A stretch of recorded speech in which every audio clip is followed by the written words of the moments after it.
I was thinking of, recently I was sharing God's word to some teens in uh, in one meeting, और हाल ही में मैं कुछ किशोर अवस्था के जो बच्चे हैं उनसे परमेश्वर के वचन को बांट रहा था। and I asked a question: What are the conditions of discipleship? और मैंने उनसे एक प्रश्न किया कि शिष्य होने की शर्तें क्या है। They are all from CFC churches, not in Chennai, but in another place. ये सब के सब सीएफसी कलीसियाओं से है, चेन्नई से नहीं, किसी और जगह।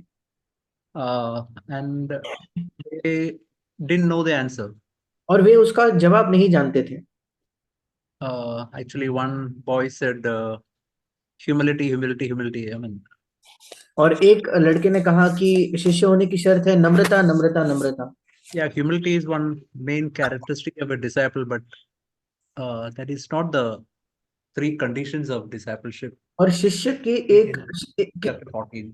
किसी शिष्य का एक महत्वपूर्ण गुण होता है नम्रता, पर वो शिष्य होने की शर्तें नहीं है। शिष्य होने की शर्तों को हम लूका रचित सुसमाचार उसके 14 अध्याय में पढ़ते हैं। Before going there, no, I was thinking that the need for emphasizing the basic truths again and again. और वहां मुड़ने से पहले मैं इस विषय में सोच रहा था कि जो बिल्कुल मूलभूत जो सत्य है या बुनियादी जो सत्य है, उन पर बार बार दोहरा कर उन पर जोर दिए जाने की आवश्यकता के विषय में मैं सोच रहा था। See, I was a teacher in 11th and 12th standard. मैं 11वीं 12वीं कक्षा को पढ़ाने वाला एक शिक्षक था। I was teaching economics. मैं उनको इकोनॉमिक्स पढ़ाता था, अर्थशास्त्र पढ़ाता था।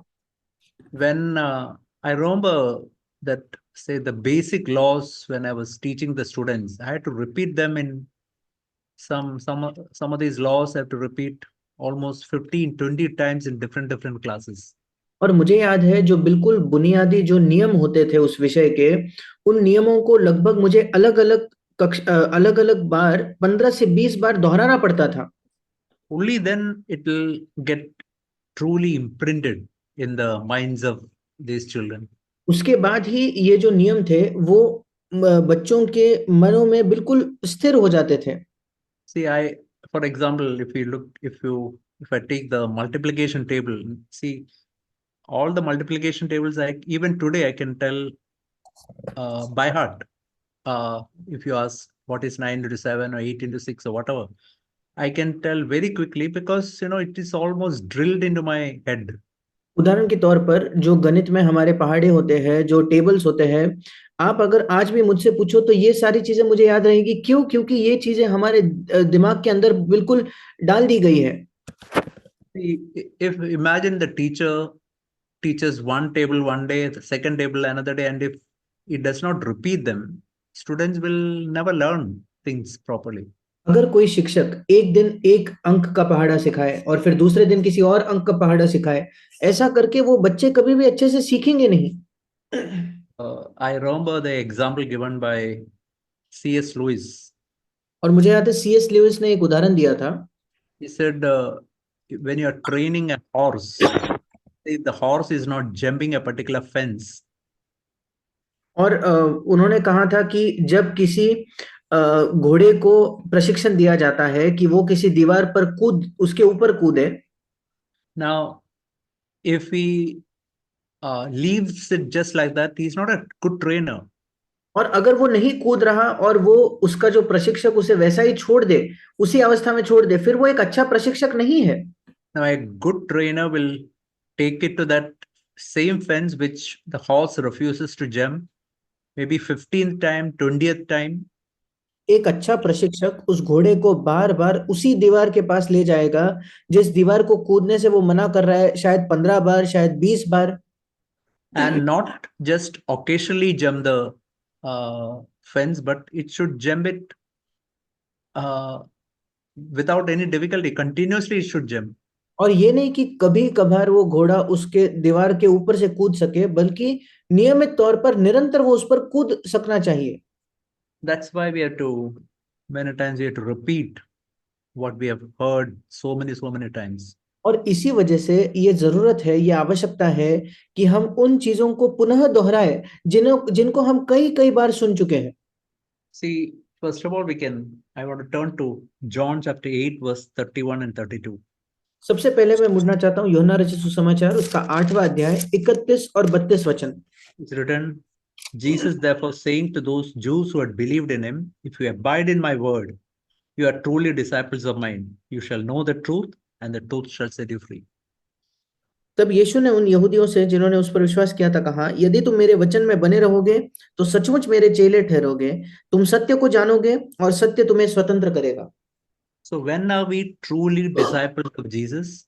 और कब हम यीशु मसीह के वाकई वास्तविकता में शिष्य बन जाते हैं? When we truly abide, that is continue in the words Jesus told us. जब हम बने रहते हैं और उन वचनों में बने रहते हैं जो यीशु मसीह ने हमें बताए हैं। Then what will happen? You shall know the truth. फिर क्या होगा? तुम सत्य को जानोगे। See, truth is not a set of doctrines. Doctrines cannot set us free.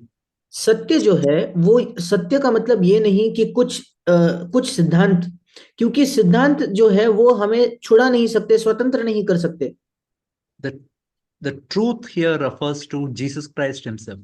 यहाँ जिस सत्य के बारे में लिखा है वो सत्य का मतलब है स्वयं यीशु मसीह। And he can set us free.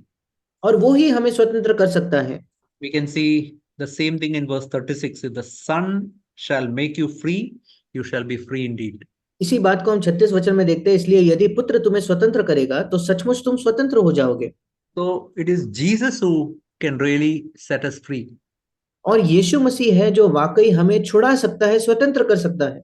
Provided we continue in his word. अगर Continue to obey, continue to look to God and obey God's word.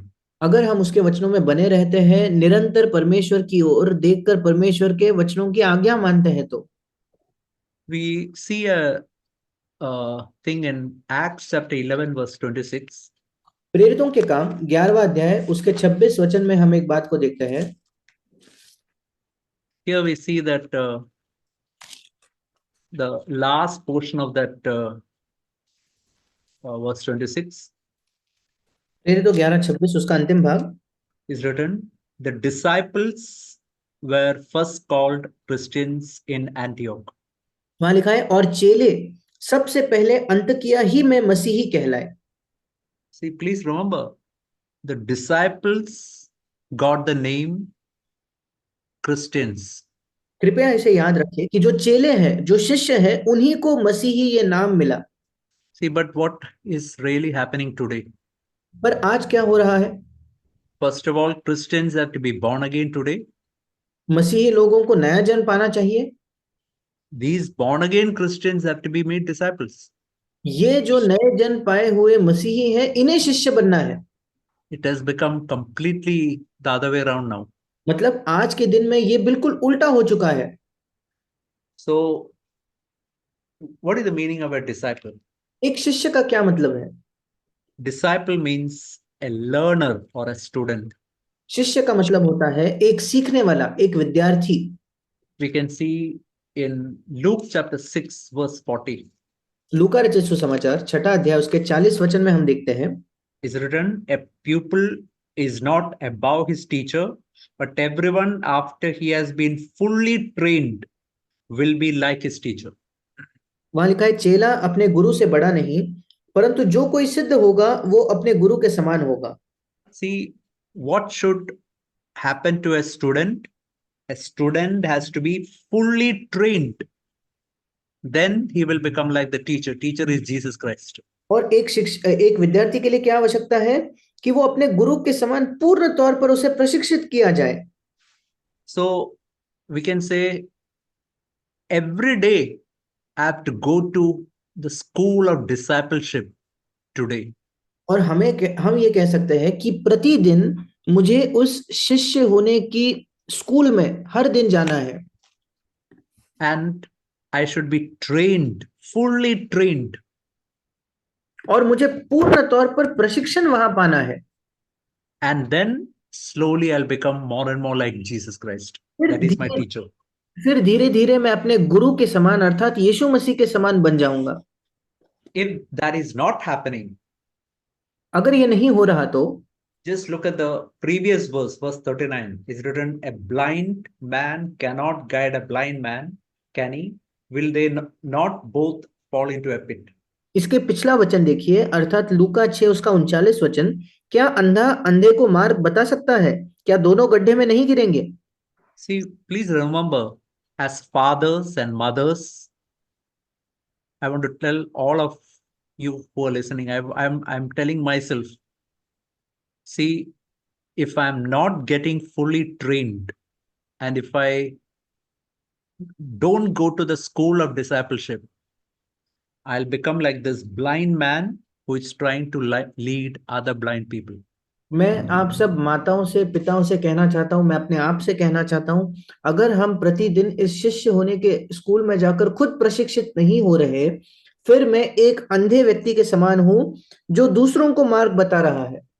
It's written here, everybody, imagine one blind man is going, 3-4 blind men are going behind, everybody will fall into some pit.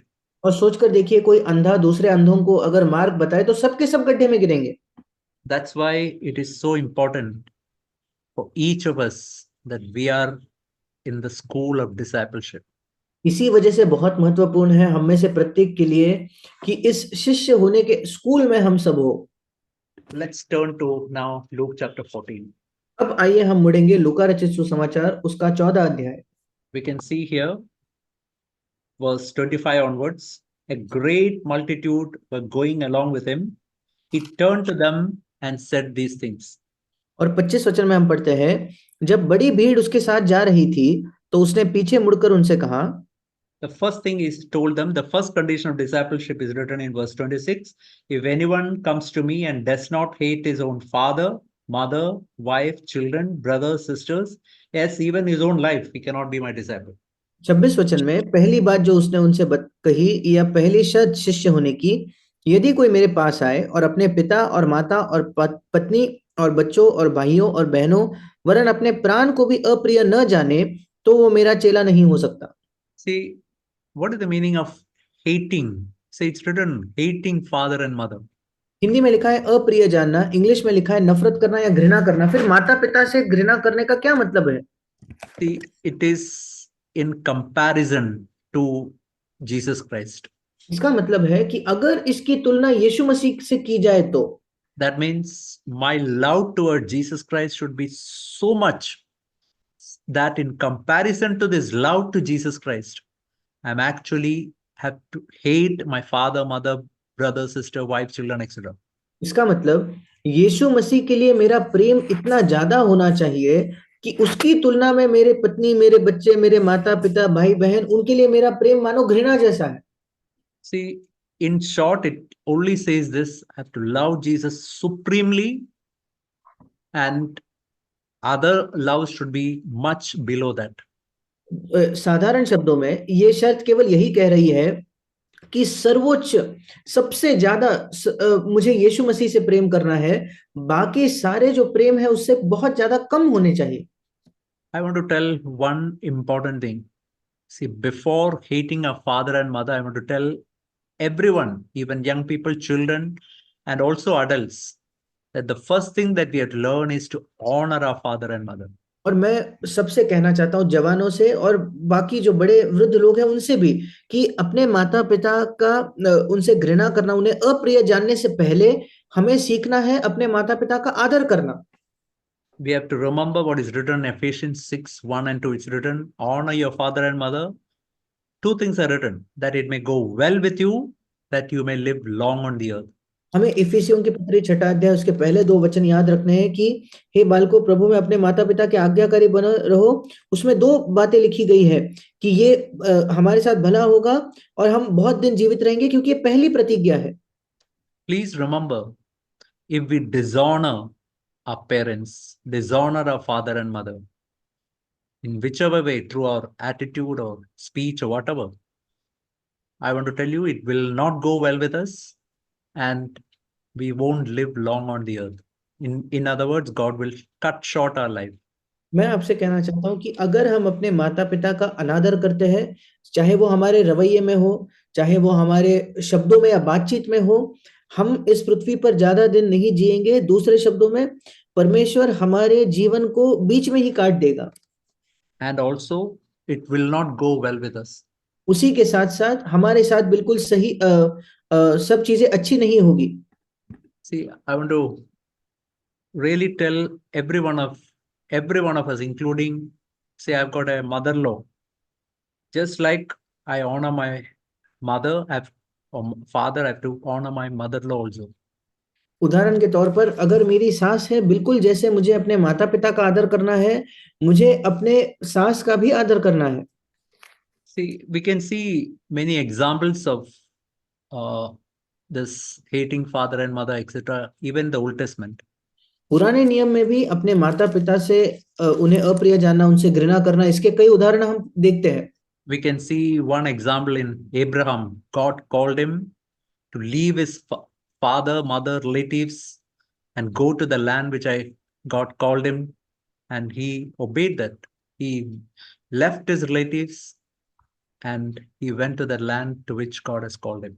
उदाहरण के तौर पर हम Abraham को देखते हैं कि जिसको जब परमेश्वर ने कहा कि अपने माता पिता, अपने घर को छोड़, अपने शहर को छोड़, एक ऐसी जगह जा जहां मैं तुझे दिखाता हूं, अब्राहम ने परमेश्वर की आज्ञा मानी और वो निकल पड़ा। We read of a king called Asa in Second Chronicles. He removed his mother from becoming queen mother because she was an idolatrous woman. और दूसरे इतिहास में हम एक आसा नामक राजा के विषय में पढ़ते हैं, जिसने अपने माँ को राजमाता होने से निकाल दिया क्योंकि वो मूर्ति पूजा करने वाली स्त्री थी। And also we know of Abraham who sacrificed his son because God saw that his love towards his son is becoming more and more. So God told him to sacrifice his son. All these examples we see in the Old Testament. हम Abraham का फिर एक बार उदाहरण देखते हैं कि उसने अपने पुत्र इसहाक का भी बलिदान करने के लिए वो तैयार हुआ, क्योंकि परमेश्वर ने देखा कि इसहाक के लिए जो उसका प्रेम है वो ज्यादा बढ़ रहा है और परमेश्वर ने उससे कहा था कि तू उसका बलिदान करना। और ये अलग अलग उदाहरण हम पुराने नियम में देखते हैं। And I want to tell you that it's only when we truly love Jesus Christ supremely, we will be able to properly love a father, mother, wife, children, and others. और मैं आपको बताना चाहता हूं कि जब हम वाकई में सर्वश्रेष्ठ सर्वोत्तम प्रेम यीशु मसीह से करेंगे, तभी हम सही मायने में अपने माता पिता, भाई बहन या पत्नी पति से बेहतर प्रेम कर पाएंगे। We also know, even in the present times, people like Sadhu Sundar Singh, etc., who, because they came to Christ, they were driven out of their home, they were poisoned, and many instances like that. Even today we hear. हम आज भी ऐसी घटनाओं को सुनते हैं, जैसे साधु सुंदर सिंह के बारे में भी हुआ कि जब वे मसीह के पास आए तो उनके माता पिता उन्हें घर से निकाल दिया, यहाँ तक कि उन्हें जहर भी दिया गया। Recently, I heard in a church in Tamil Nadu, in 3 families, there was real persecution because of a person who has come to Christ, hall he because में of 3 people who have come to Christ. हाल ही में मैंने तमिलनाडु में 3 अलग अलग परिवारों के विषय में पढ़ा, जहां उन परिवारों में से एक एक व्यक्ति जब मसीह में आया तो उन्हें बहुत ज्यादा सताव का सामना करना पड़ा। We can see, above all these things, the most difficult thing we can see is to hate our own life, self-life. पर इन सबसे बढ़कर हम देख सकते हैं कि सबसे कठिन बात अगर कोई है तो वो अपने स्वयं के जीवन से नफरत करना, स्वयं के जीवन से घृणा करना है। See, to hate our own life is more difficult than actually doing martyrdom for Jesus Christ. और मसीह के लिए अपनी जान गंवाने से भी ज्यादा बढ़कर मुश्किल है अपने स्वयं के जीवन को या अपने प्राण को अप्रिय जानना। I remember what Sadhu Sundar Singh once said. मुझे याद है साधु सुंदर सिंह ने एक बार ये कहा था। He said, "It is easy to be a martyr for Christ. उसने कहा यीशु मसीह के लिए अपनी जान को, अपने विश्वास के लिए अपनी जान को गंवाना आसान है, It is hard to live for Him. उसके लिए जीना ज्यादा कठिन है। Dying takes only an hour or two, मरने के लिए 1 या 2 घंटे ही लगते हैं, but to live for Christ, it requires death to self-life daily." पर मसीह के लिए जीना, उसके लिए हमें प्रतिदिन स्वयं के प्रति मरना होगा। I want to tell you, my dear brothers and sisters, we all love our honor, reputation, our name, these things we love so much. मैं आपको बताना चाहता हूँ कि हम सब अपने नाम से, अपनी कीर्ति, अपने आदर से बहुत ज्यादा प्रेम करते हैं। And it is a daily affair to really die to these things in our Christian life. और ये प्रतिदिन की बात है कि हम अपने आप के प्रति मरते हैं। See, we heard of students who are dropouts in the second standard or third standard, etc. हम ऐसे विद्यार्थियों के बारे में सुनते हैं जो दूसरी कक्षा में ही स्कूल छोड़ देते हैं, तीसरी कक्षा में स्कूल छोड़ देते हैं। What will happen to them? They will never get a good job. Their entire life will be a life of struggle, and that struggle they will pass on to the next generation also. उनके साथ क्या होगा? वो कभी उन्हें एक अच्छी नौकरी नहीं लगेगी। उनके जीवन काल में, जीवन भर वे बहुत ज्यादा संघर्ष करेंगे, और उनका जो संघर्ष होगा वो उनकी अगली पीढ़ी तक वो संघर्ष को सहेंगे। I want to tell you, this is exactly what is happening with many Christians. मैं Many आपको of them, yeah, मैं आपको बताना चाहता हूँ, कई मसीहों के साथ यही हो रहा है। there are many who start their Christian life as true disciples, but just like these students drop out in the second standard, third standard, after some few years, they leave that and they live an average backslidden Christian life. और कई मसीही हैं जो अपने मसीही जीवन की शुरुआत बड़े अच्छे तरीके से करते हैं, पर इन विद्यार्थियों की तरह दूसरी कक्षा में, तीसरी कक्षा में वो शिष्य होने के स्कूल को छोड़ देते हैं, और उसके आगे एक बहुत ही अभागा और पीछे फिसला हुआ मसीही जीवन वो जीते हैं। I want to tell you, this is a thing that we have to do daily in our Christian life. मैं आपको बताना चाहता हूँ, ये एक ऐसी चीज है जो हमें अपने मसीही जीवन में प्रतिदिन करनी है। Just like a student who goes to school regularly and appears in the exam, and then he goes from one standard to the other standard, just like that, we have to go to the school of discipleship daily, go through the exams, and as we pass the exams, there will be spiritual growth in our Christian life. बिल्कुल जैसे कोई विद्यार्थी, कोई बच्चा प्रतिदिन नियमित तौर पर स्कूल में जाता है, वहां सीखता है, नियमित तौर पर वो परीक्षाओं को देता है, उन परीक्षाओं में वो पास होता है, बिल्कुल वैसे भी हमें इस शिष्य होने के स्कूल में नियमित तौर पर जाना है, सीखना है, और उन परीक्षाओं में देकर जब हम उन परीक्षाओं को पास करेंगे तब हम अपने मसीही जीवन में उन्नति देखेंगे या विकास देखेंगे। We can see the second condition in verse 27. Whoever does not carry his own cross and come after me cannot be my disciple. 27 वचन में हम दूसरी शर्त को देखते हैं, जो कोई अपना क्रूस न उठाए और मेरे पीछे न आए, वो भी मेरा चेला नहीं हो सकता। We, we have heard what is the meaning of cross many times. हमने कई कई बार ये सुना है कि क्रूस का मतलब क्या है। See, the vertical wood can be compared to eye, which is so prominent in each one of us. और उस क्रूस का जो सीधी जो लकड़ी है, वो हम उसकी तुलना कर सकते हैं अपने आप से, जो हम सब में बहुत प्रबल होता है। And the horizontal one is the one where I say, not my will, but let thy will be done. और जो वो आड़ा लकड़ी है, उसको हम कह सकते हैं कि जहां हम कह रहे हैं, प्रभु मेरी इच्छा नहीं वरन तेरी इच्छा पूरी होने दे। See, that is what Jesus was telling every day in his Christian life when he was on earth. यही बात यीशु मसीह अपने जीवन के प्रतिदिन कहता था जब वो पृथ्वी पर था। He was telling, I came not to do my will, but the will of the Father who is in heaven. वो कहता था, मैं अपनी इच्छा नहीं वरन मेरे पिता की इच्छा करने आया हूं जो स्वर्ग में है। I want to tell you that this is the exam that we have to appear every day in our Christian life. मैं आपको बताना चाहता हूं, ये वो परीक्षा है जिस परीक्षा को हमें अपने जीवन के, मसीही जीवन के प्रत्येक दिन इस परीक्षा को देना है। And as sometimes we may fail, but we have to quickly get up and continue in this test. And as we continue in this test and as we pass in these tests, we slowly make spiritual progress in our Christian life. कभी कभी हम इन परीक्षाओं में असफल हो जाएंगे, fail हो जाएंगे, पर तुरंत हमें उठना है और फिर अगली परीक्षा देनी है।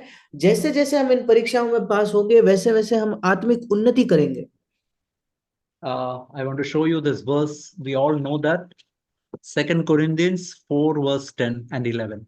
मैं आप सबको वो वचन दिखाना चाहता हूं जो हम सब जानते हैं, दूसरा कुरिन्थ उसका 4 अध्याय उसका 10 और 11 वचन। Always, it starts with the word always. Here is one thing I have to do always. और जैसे हिंदी में भी लिखा है कि हमेशा या सदा, ये एक चीज है जो हमें हर समय हमेशा करनी है। Many times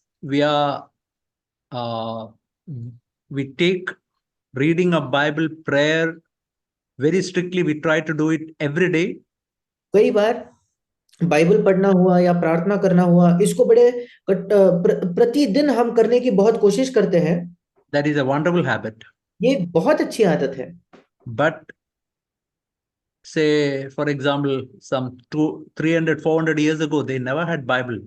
और सोचकर देखिए, 300-400 वर्षों पहले उनके पास कभी बाइबल नहीं थी। So more than reading Bible, you know what is more important? I have to take up my cross every day. That is more important. और बाइबल पढ़ने से भी ज्यादा महत्वपूर्ण क्या है, क्या आप जानते हो? वो ये है कि प्रतिदिन मैं अपने क्रूस को उठाऊं, वो सबसे महत्वपूर्ण है। Here we read always carrying about in the body the dying of Jesus, that the life of Jesus also may be manifest in the body.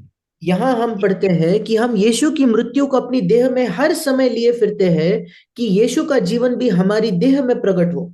We can see in verse 11, we who live are constantly being delivered over to death for Jesus' sake, that the life of Jesus also may be manifest in the mortal flesh. 11वां वचन कहता है, क्योंकि हम जीते जी सर्वदा यीशु के कारण मृत्यु के हाथ में सौंपे जाते हैं कि यीशु का जीवन भी हमारे मरणहार शरीर में प्रकट हो। We see in verse 10 the word always, in verse 11 the word constantly. वचन 10 जो है उसमें हम हिंदी में हर समय ये शब्द देखते हैं, वचन 11 में हम सर्वदा इस शब्द को देखते हैं। And in verse 12 is written, death works in us but life in you. और 12वां वचन कहता है, इस प्रकार मृत्यु तो हम पर प्रभाव डालती है और जीवन I want to tell you, my dear brothers and sisters, I am not asking whether you know it or not. I'm asking whether it's true or not in your Christian life. मेरे प्रिय भाई और बहनों, आज मैं आपसे ये प्रश्न नहीं कर रहा कि इन सत्यों को आप जानते हो या नहीं जानते। मैं आपसे पूछ रहा हूं कि क्या ये सत्य आपके जीवन में वाकई हो चुके हैं, सच हो चुके हैं या नहीं। Is it true that daily in my life, constantly in my life, always in my life, a death is taking place to my self-life? Then only the life of Christ will be manifest in my life. क्या मेरे जीवन में ये सच है क्या कि मेरे जीवन में प्रतिदिन हर समय निरंतर एक मृत्यु हो रही है अपने स्वयं के जीवन के प्रति, केवल तभी यीशु मसीह का जीवन मुझ में प्रकट होगा। See, many times in different churches they say for spiritual progress, I think they say some 5 things: read Bible daily, pray daily, go to church daily, and I don't know, like 4-5 things they say like that. But I want to tell you, all those things can make us religious if this is absent in our Christian life. और कई कलीसिया में ये बताते हैं कि अगर आपको आत्मिक उन्नति करनी है तो 5 चीजें प्रतिदिन किया करो, प्रतिदिन प्रार्थना करो, प्रतिदिन बाइबल को पढ़ो, प्रतिदिन कलीसिया जाओ। ऐसी अलग अलग चीजें वो बताते हैं, पर मैं आपको बताना चाहता हूं, ये सारी चीजें हमारे लिए केवल धार्मिक गतिविधियां बन जाएंगी अगर हम स्वयं के प्रति प्रतिदिन नहीं मर रहे। I want to tell you, all these things are good. Reading Bible, prayer, going to church, everything is good. But if this death is not taking place always, constantly the dying of Jesus is not there in my life, I'll only become a religious person. मैं आपको बताना चाहता हूँ, ये सारी चीजें बहुत अच्छी है, बाइबल पढ़ना अच्छा है, प्रार्थना करना अच्छा है, कलीसिया में जाना अच्छा है, पर अगर ये अपने आप के प्रति जो मृत्यु है वो प्रतिदिन, वो हर समय नहीं हो रही, तो ये बाकी गतिविधियां केवल धार्मिक गतिविधियां बनकर रह जाएंगी। See, I heard the example, I heard many times the story of Henry Zoso. और मैंने हेनरी सोसो की कहानी जो है कई बार पढ़ी है, सुनी है। He lived in almost 400 years ago. वो लगभग 400 वर्ष पहले वो जीता था। No, he was a very devoted man for Jesus, living for Jesus Christ. और यीशु मसीह के प्रति बहुत ज्यादा प्रेम रखने वाला एक व्यक्ति था। One day, a harlot came and put her son in his doorstep, saying, "This is the consequence of your sin." और एक दिन एक वेश्या वहां आई और एक बच्चे को उसके घर पर उसके दरवाजे पर छोड़कर चले गई और कहने लगी कि तुम्हारे पाप का ये फल है। Just imagine this holy man, this saint of God, he never said a word in defense. He took that child, he raised up the child. और सोचकर देखिए, अपने बचाव में उस हेनरी सूसो ने एक शब्द भी नहीं कहा। उसने उस बच्चे को लिया, उसको बड़ा किया। His name, his reputation, it was completely spoiled in the entire village. उसका जो नाम है, हेनरी सूसो का जो नाम था, उसका जो आदर था, वो पूरे उस गांव में कुछ भी उसका नाम नहीं रहा। Everybody began to say, "This man says big things. See how the way in which he is living." सब लोग उस पर यह आरोप करने लगे कि देखो ये व्यक्ति कितनी बड़ी बड़ी बातें करता है, पर ये खुद कैसे जी रहा है। Years later, that woman came back and she confessed that it is her own sin. This man is completely innocent. कई वर्षों के बाद वो स्त्री सामने आई और उसने कहा कि वो उसका खुद का पाप था और ये व्यक्ति जो है ये बिल्कुल भी इसका कुछ भी उसमें दोष नहीं था। But during that time, God did a wonderful work inside the life of this man. पर उस समय परमेश्वर ने एक अद्भुत काम किया इस व्यक्ति के अंदर, इसके जीवन में। We can see the third condition in verse 33. हम तीसरी शर्त देखते हैं लूका 14 उसके 33 वचन में। Therefore, no one of you can be my disciple who does not give up his own possession. और इस रीति से Verse तुम्हें 33. इस रीति से तुम में से जो कोई अपना सब कुछ त्याग न दे, वो मेरा चेला नहीं हो सकता। 33 वचन। So we can see here that the entire possession, that means whatever money or property or whatever that we have got, we have to put it on the altar. Say, "Lord, it is yours. I am not going to possess it." और यहाँ जैसे लिखा है, अपना सब कुछ, वो अपना पैसा हो, अपनी जायदाद हो, जो कुछ है, उस सब को हमें उस वेदी पर रखना है और हमें उसको जकड़ कर नहीं रहना है और हमें कहना है कि प्रभु ये सब तेरा है। I remember what once Brother Zach said. He said that in my imagination, I already conducted the burial of my wife and children. और मुझे याद है एक बार भाई जैक ने ये कहा था कि मेरी कल्पना में, मेरे विचारों में, मैंने अपने पत्नी और अपने 4 बेटों को पहले ही मानो मैंने उनको दफना दिया है। See, what he said is, in my imagination, I imagine that in my house there is a coffin of my wife and 3 children. और वो कह रहे थे कि मेरी कल्पना में मैं ऐसा विचार करके देखता हूँ कि मेरी पत्नी और मेरे जो सब बेटे हैं वो मानो मरे हुए हैं, मैं उनको घर पर देख पाता हूँ उस अवस्था में। And he also said that he put his house also on the altar. Sometimes when he returned from the house, he was expecting that maybe the house may be on fire. और उन्होंने ये भी कहा भाई Jack ने कि वो हमेशा कहते थे कि प्रभु मैं अपने घर को भी जकड़ कर नहीं रखना चाहता, मैं उसे वेदी पर रखना चाहता हूँ। और जब वो कहीं बाहर से लौट कर आते थे, उन्हें कई बार लगता था कि अब वो घर में मानो आग लग जाएगी। See, those things really grip my heart. I was thinking, you can see a tremendous faithfulness in this person.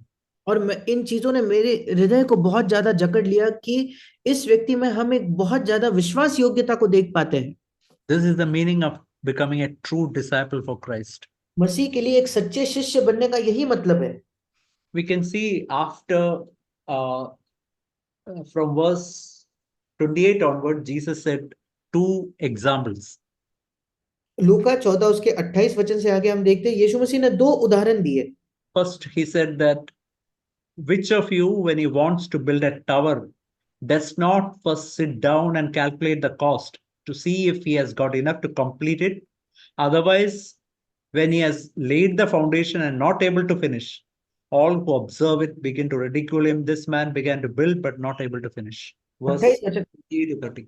28 से 30 वचन, तुम में से कौन है जो गढ़ बनाना चाहता हो और पहले बैठकर खर्च ना जोड़े कि पूरा करने की सामर्थ्य मेरे पास है कि नहीं? कहीं ऐसा ना हो कि जब वो नींव डाल ले पर तैयार न कर सके तो सब देखने वाले ये कहकर उसे ठट्ठा में उड़ाने लगे, ये मनुष्य बनाने तो लगा पर तैयार न कर सका या पूरा न कर सका। See, think of a person who is making a 10-story building. और सोचकर देखिए, कोई व्यक्ति एक बड़ी इमारत बना रहा है जिसमें 10 मंजिल होने वाली है। But imagine he has put the foundation and he does not have money to proceed afterwards. सोचकर देखिए, उस इमारत की वो नींव रख देता है पर उसके आगे उसके पास पर्याप्त पैसा ही नहीं है कि वो आगे उस इमारत को बनाए। What is the meaning of this parable? What Jesus was telling is we have to count the cost, whether we are ready to pay this life, where we have to be on the alert and constant watchfulness and ready to die to our self-life daily, whether we are ready to pay the price for that. इसका मतलब यीशु मसीह ये कह रहा था कि हमें निरंतर बिल्कुल सचेत होकर, सावधान होकर उस स्वयं के जीवन के प्रति मरने के लिए हमें हर समय तैयार होना है, उस कीमत को चुकाने के लिए हमें तैयार होना है। And Jesus said one more example, that is of a king who is meeting another king in battle. यीशु मसीह एक और उदाहरण देता है, एक राजा का जो दूसरे राजा को उससे युद्ध करने जाता है। So the king that is coming in opposite, he has got 20,000 people, and the king that is facing him, he has got only 10,000 men. और सामने युद्ध के लिए जो आ रहा है उसके पास 20,000 सैनिक है, और जो युद्ध करने जा रहा है उस राजा के पास केवल 10,000 है। So if he is not able to fight, we can see his verse 32, he is telling this man, when he is far away, he will send delegation and ask for terms of peace. और 32 वचन कहता है, अगर वो नहीं लड़ सकता तो वो दूर रहते ही वो दूतों को भेजकर मिलाप करना चाहेगा।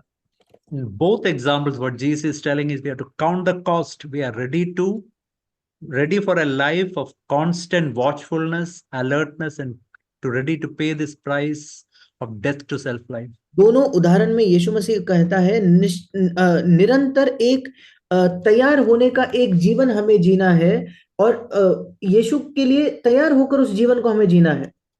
See, there is one more thing that we can understand from these two parables.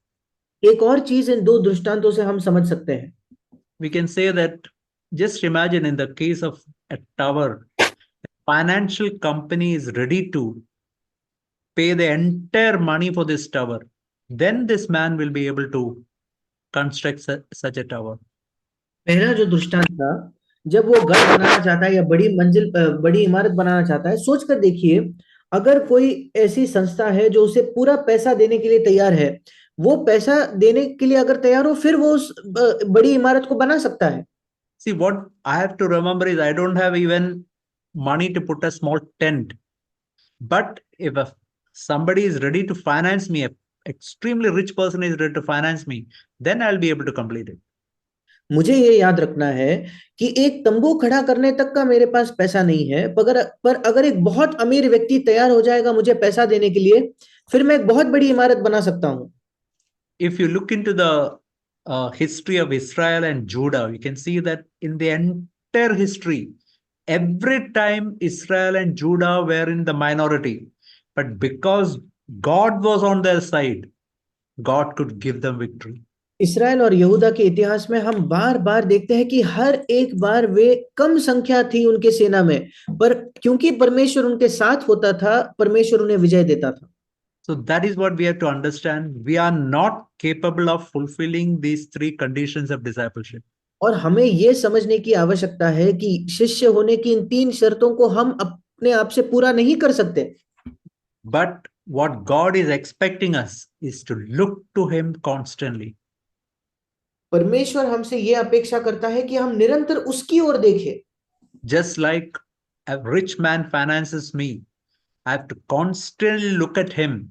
Then he will be able to help me to fulfill these three conditions. जैसे एक अमीर व्यक्ति मुझे पैसा देने के लिए तैयार है, फिर मैं उसको बना सकता हूँ, बिल्कुल वैसे ही उसके बाद ही मैं इन शर्तों को पूरा कर सकता हूँ।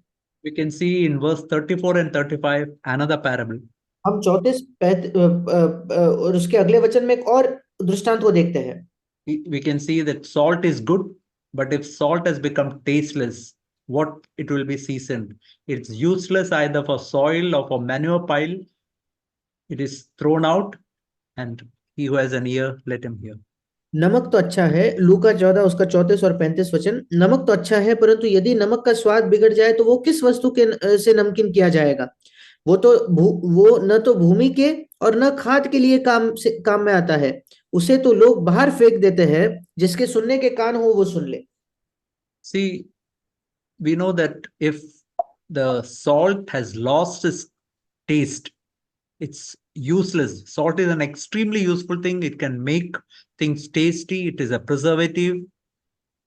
हम जानते हैं कि नमक जो है, जिसमें स्वाद ना हो वो किसी काम का नहीं। नमक अपने आप से एक बहुत उपयोगी चीज है, उससे स्वाद आता है, उससे चीजों को लंबे समय तक बचाए रख सकते हैं, हम ताजा रख सकते हैं। But if salt has lost its saltiness, it has got only one use. पर अगर नमक अपना स्वाद खो दे, फिर वो केवल एक ही काम आएगा।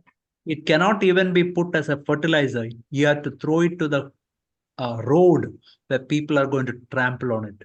खाद के तौर पर भी उसका इस्तेमाल नहीं किया जा सकता, उसे बाहर फेंक देना होगा सड़क पर, जहां लोग उसे रौंदेंगे। See, I want to tell you, if we are not becoming disciples, मैं आपको बताना चाहता हूं, अगर हम शिष्य नहीं बन रहे तो we'll be reproached to the name of Jesus Christ. हम यीशु मसीह के नाम के लिए एक अपमान होंगे। Jesus' name will be reproached because of my life and your life. यीशु के नाम का अनादर होगा, उसका अपमान होगा आपके जीवन की वजह से और मेरे जीवन की वजह से। That is why every born again person, God wants every born again person to truly become a disciple and to continue to go to this discipleship school every day in his Christian life. इसलिए परमेश्वर चाहता है कि प्रत्येक व्यक्ति जिसका नया जन्म हुआ है, प्रत्येक व्यक्ति इस शिष्य होने के स्कूल में अपने मसीह जीवन के प्रत्येक दिन में जाए। The day we stop going to the school of discipleship, we will become backsliders. जिस दिन हम इस शिष्य होने के स्कूल में जाना बंद कर देते हैं, हम पीछे फिसलने लगेंगे। I heard the story of a man who was carrying, this is, I think a person has seen a dream or something. He saw a man carrying a cross which was extremely heavy. और मैंने सुना है कि कोई व्यक्ति शायद ये सपना देख रहा था कि एक व्यक्ति एक क्रूस को उठाकर चल रहा था जो बहुत ज्यादा भारी था। And because it was heavy, he took a saw and he cut the last part of that vertical wood. और वो इतना भारी था कि उसकी जो सीधी लकड़ी है उस क्रूस की, उसको उसने काट दिया। And after that, it was very easy for him to carry that cross. और उसके बाद उस क्रूस को उठाना उसे बहुत आसान हुआ। But what he saw in the dream was that as he proceeded, as he came near the gates of heaven, और उसने ये देखा उसके सपने में, जैसे वो आगे आगे बढ़ता गया, जैसे वो स्वर्ग के द्वार के नजदीक पहुंचा, there was a bridge he has to cross. एक ब्रिज था जिस पर उसको पार करना था, मानो एक नदी थी जो उसे पार करनी थी। And he had to put this cross across it in order to cross this bridge. और वो नदी को पार करने का एक ही तरीका था कि उसे इस क्रूस को उस नदी पर एक पुल के समान उसका इस्तेमाल करके उसे लांघकर आगे जाना था। Because he cut that last part of the cross, it is not extending to the other end of that bridge. क्योंकि उसने उस क्रूस की जो सीधी लकड़ी थी उसे थोड़ा काट दिया था, वो पूरी नदी को वो पुल के समान उसका इस्तेमाल नहीं कर पाया उस क्रूस का। This is exactly what will happen when we refuses to take up our cross and follow Jesus Christ. We will never be able to reach our destination. बिल्कुल यही हमारे साथ होगा जब हम अपने क्रूस को उठाकर चलने का इनकार करते हैं, हम कभी अपने मंजिल तक नहीं पहुंच पाएंगे। What did we read in Luke chapter 6 verse 40? When a pupil, a student is fully trained, he'll become like his teacher. हम लूका 6:40 में हमने क्या पढ़ा? जब एक चेला पूर्ण तौर पर सिद्ध हो जाता है, प्रशिक्षित हो जाता है, तब वो अपने गुरु के समान होगा। That is what should happen in our life every day. We are getting trained daily through different circumstances so that we can become like our teacher Jesus Christ. यही हमारे जीवन में हो रहा है। प्रतिदिन हम अपने जीवन के अलग अलग परिस्थितियों में प्रशिक्षित हो रहे हैं ताकि हम अपने गुरु यीशु मसीह समान बन सके। One day, one man was watching uh, this pupa which was coming out of a cocoon.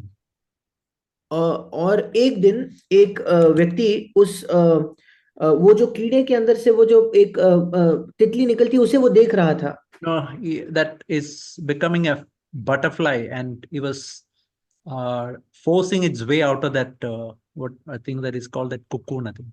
और वो जो तितली है वो उसके वो जो कुकुन है उससे बाहर आने की कोशिश कर रही थी। He was struggling, that butterfly was struggling greatly to come out of it. और वो तितली बहुत ज्यादा संघर्ष कर रही थी उससे बाहर निकलने की।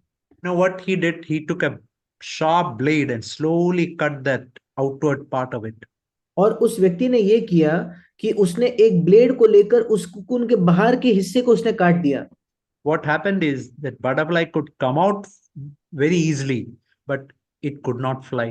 हुआ ये कि वो तितली बड़े आसानी से बाहर तो आ सकी पर वो उड़ नहीं सकती थी। See, this is what will happen when we refuse to take up our cross, when we think that this way is very difficult.